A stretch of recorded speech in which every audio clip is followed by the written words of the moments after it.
These are the rear lights off the Lanchester. They're quite dirty, they need a good clean.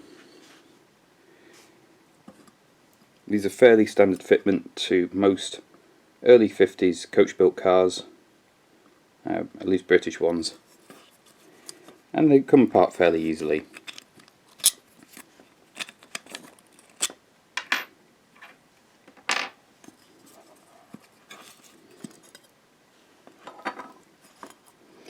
You do have to be careful with the lens, they are actually glass on these ones.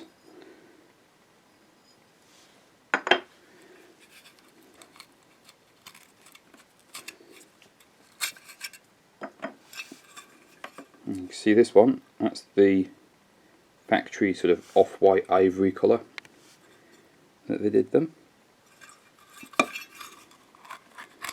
And rubber boot on the back. And that's your little connectors. You push that in and then pop the wire through the hole and it clamps it in place. These need a jolly good clean and they both need a repaint. This one's the better one of the two. And I've since straightened out the flanges on it because there's supposed to be a couple of little screws that actually hold this into the housing on the rear wing on the car, and yeah, they were basically missing all bar one. Same thing with this one.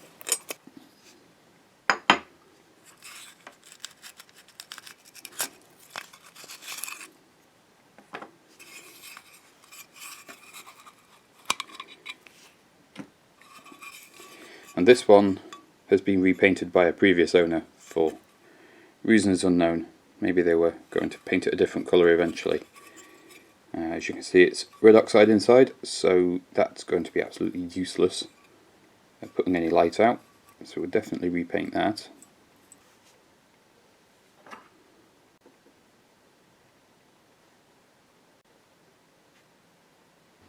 I have to say, the ultrasonic cleaner, every single time I use it, it always amazes me at how well it brings things up. This one is as was, so all the grime and dirt's still on there. Quite dull. Yeah, still got the corrosion on the connectors. Not particularly nice. This one, it's not like new, but the corrosion is almost entirely gone. There's a little bit in there, you can see that I need to really get in with some emery or similar. The ultrasonic cleaner isn't perfect, but it gets so much of the stuff off that's hard to remove. It's removed a lot of the loose flaky red oxide primer. And the glass is absolutely spotless, that came up beautifully.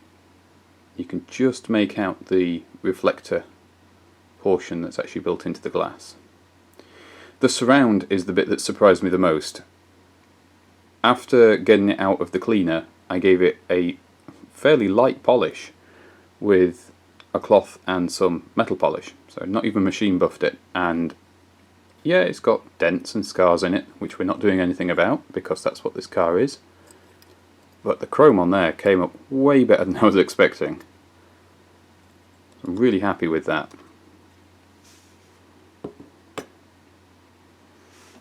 These little boots, this one's in pretty good shape. It's dirty because it's not been through the cleaner yet, but it's in reasonably decent shape. This one, however, I did have to take it out the cleaner fairly early because the rubber's starting to degrade. So I took it out, rinsed it off, dried it out, and it's okay now, but if you get this one too wet, if you really saturate it, the rubber does start to dissolve. That's just what happens with old rubber components, unfortunately. It works well enough for now, it will keep the weather out for now, but we'll probably replace this if we can find a replacement. Should be able to, most Lucas things are available. But still, it's come up very clean. Just got an odd texture. A little bit more problem solving here. I did buy some extra of these connectors and I still don't have enough because I still need another 3. So far I've put 6 of the singles on that were missing, one of the doubles. I need to get another 3 of the singles for connecting these wires. This earth wire I don't think should have a bullet connector on it. I think it should have a ring connector on it, because this looks to be the earth for the wiring in the back here. Nothing branches off from this as far as I can tell. The long black and white wire, I've threaded this through the boot lid. I've gone through the holes that are in the boot lid. I haven't put it through to the light unit yet because I need to sort out the hole that somebody drilled in there. It's not very good, and I need a grommet for it as well. But I don't know why they've used black and white for that and not red, but it would make sense for that to come through here and down into this double socket here, because there's 2 red, which is side lights or running lights, and 1 on the other side. So to me it makes sense for this empty socket here to be for the number plate light, and that's where that black and white wire will go to. I'm tempted to replace the black and white wire with another red. Yeah, I'm going to have to pop out and get some more connectors. The temperature has dropped quite a lot, so I'm going to call it quits for today, because this is very fiddly work and I actually don't have enough sensation in my fingers to be able to do it, and I don't want to end up dropping fiddly tiny fixings. Nearly there though. I've got the ignition switch to wire, these to connect, new battery for the multimeter so that I can do a continuity test on those wires at the front, and the brake switch underneath the car, which I'm going to have to rebuild because I think that needs cleaning before that gets put back on the car. I think it needs a full service. The wind's starting to pick up a bit here, so I'm not sure how much longer I'll have to do this job. These little things here, these are for the number plate light. And since I've got those and they're in good condition, I don't need to buy new ones, but I do need to buy a new wire for the boot light. Unfortunately, they're a different size to this one, and the bullet connectors that are on the harness are a different size to this one, slightly bigger. So I can't connect the earth point here, but I can connect the running light and brake light to these terminals, so that's good. Because in the wheel arch here we've got running light, brake light, earth, indicator flasher. At the moment we don't have any indicators on the back of the car. We are going to be putting some on, so this one won't connect to anything for now. I'm probably going to have to pull this back into the car though, because we're not planning on putting anything on here. We're actually planning on having a high level brake and then an indicator in the corner of the screen. When you're actually following the car that way, the lights down at the bottom, they're very low. That's not where you'd look for them in modern traffic, but if they're up here, they're right at the eye line, whatever's following you. So it should make us just a little bit more visible, make it a little bit safer. It also means that while these aren't on, they're not visible. A few different ideas we've got there. We've not settled on one we like yet, so we'll just have to wait and see what we come up with. The other frustrating thing is I need to buy more of these. I've already fitted 6. I need to get another 8 because that's how short I am on them. And thinking about it, it might even be more than that because I don't have them for the horns either. That one's been a bit of a nuisance because that's slowed me down connecting things. For now, I'm going to connect up what I can here, measure this socket so I know what size I need, and then I can order some of those parts. It's a lot of hurry up and wait. The other thing I'm not 100% sure of is the heater. It just seems to be on and off. There's no sort of fancy speed control. The switch in the car is like a potentiometer rather than a on-off switch. So I think the 2 wires that come from the heater here, I think they run up to the switch and then ground out on the car somewhere. I don't think it's any more complicated than that. It looks like it's always had a heater, this car. I think it was something that was requested when the car was new. It looks better installed, but over the years it's gained some more modern wiring that isn't great, so that's something to address as well. Well, these are quite fiddly to do. You push these top pieces down with a screwdriver ideally, because otherwise they dig into your hands, and then just push the wire through and just holds the wire in place. Eventually I'll get the terminals I need for the earth, and then the flasher will get fed back through into the car, I think, and split off for whatever indicators we're using.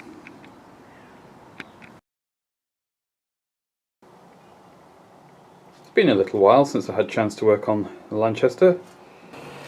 Got this side all buttoned up and ready to go. The only thing I need to do here is the green and white wire here. I just need to pull this back through the sheath, because that's for the indicators, and we want the indicators up in the rear window rather than down here. So I just need to finagle that at some point. On this side I've got everything wired up, including this piece here which needed some special connectors.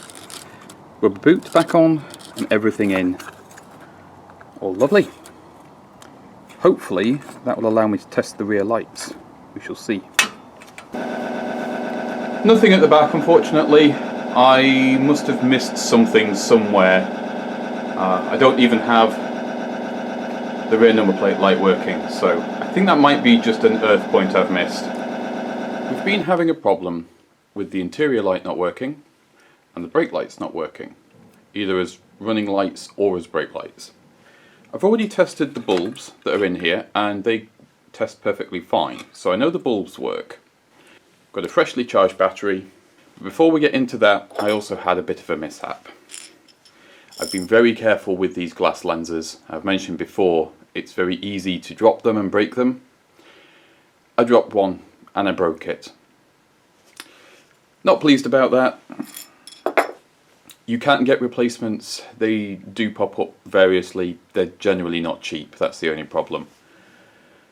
So we shan't worry about that for now. Accidents happen. It's a bit crude, this setup. I don't have alligator clips or such, so I just have one wire here going into the earth point, and then I have one wire each for running and brake light. That's what these two posts are for. One gives you a connection to running and one gives you a connection to brake, as I'll show you in a moment. Okay, so just to stop it dazzling the camera, I'm going to use one of the spare lenses. This is the original style for the car, as far as I'm aware. I would like to get another one of these, but I don't know what they're called or who makes them. There's no markings on it.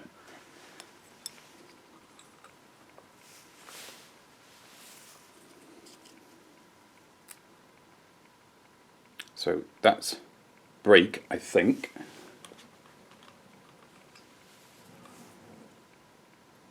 Yeah, and that's running light. You can see the brightness difference between the two.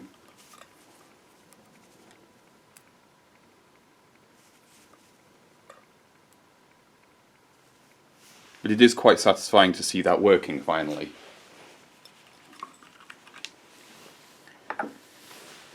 The other thing I learned through the course of testing, we painted this one with chrome paint inside. Now when we got this unit, it was just red oxide primer, so obviously not ideal. The cream white coloured one, that's factory, that's how they were done originally. This finish is much brighter. I'll have to rejig the wiring to demonstrate that, but give me a moment and I shall sort that out. Original factory white paint, running light, chrome paint, running light. Original factory white paint, brake light, chrome paint, brake light.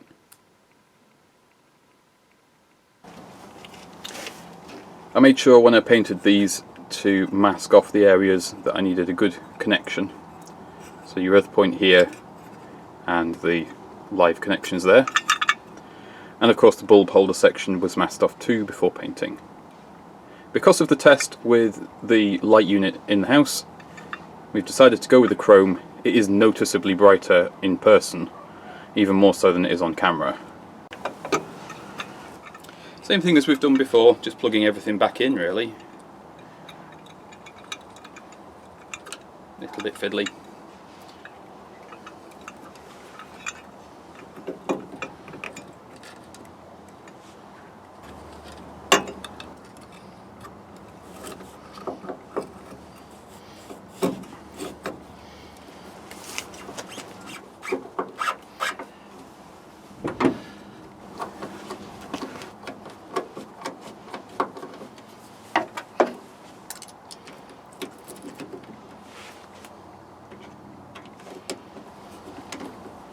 There we go, nice and secure. I have some good news. It's right at the end of the day. I've been piddling about with various jobs on this, and one thing we've never had working on this car reliably are the rear lights. You'll have to ignore a couple of things here, the fact the bumper's not there, and the fact the dynamo is going to make a noise as soon as I turn this on, because I haven't been able to disconnect it just yet.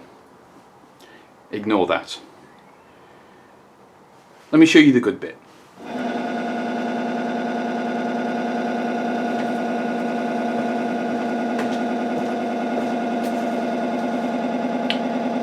For the first time since we've got the car, I now have the rear lights working, at least on running lights. Unfortunately, the brake lights don't seem to want to play at the moment.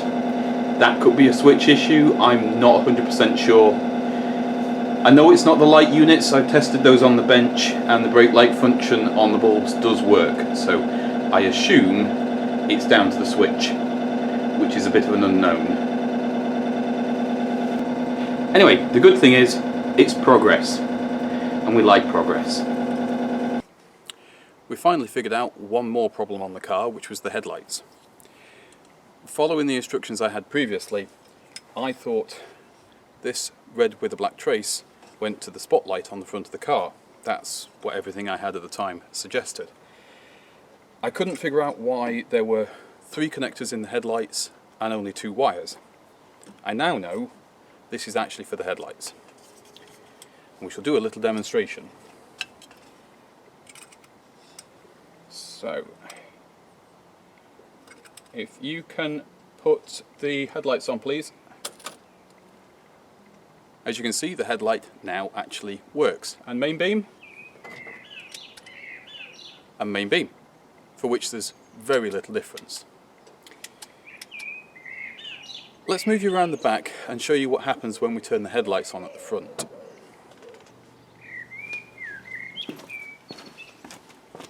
You put the side lights on for me,